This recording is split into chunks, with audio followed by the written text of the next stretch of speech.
Welcome to Man Does Tech, where I solve the problems you didn't even know you had. In this video, I will compare game Blue versus Red. We'll explore the core differences that define these two distinct playstyles.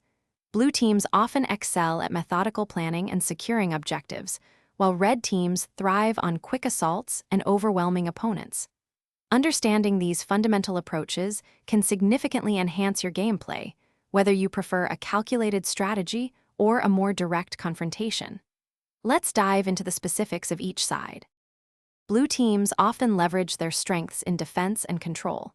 They typically focus on establishing strong positions, managing resources efficiently, and executing well-coordinated pushes. This approach can lead to sustained pressure and a higher chance of securing victory through attrition or objective completion.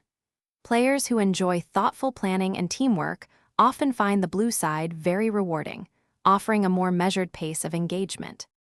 Red teams, on the other hand, often dominate through sheer aggression and speed. Their playstyle emphasizes rapid engagements, high damage output, and constant pressure on the enemy. This can lead to exhilarating, fast-paced matches where quick reflexes and decisive actions are key.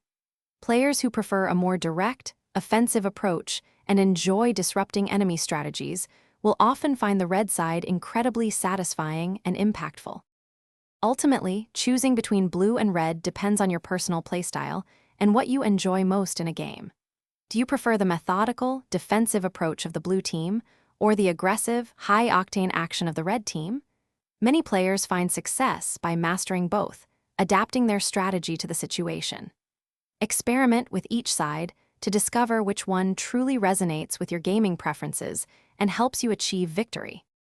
Thanks for watching. If you found this helpful, don't forget to like and subscribe.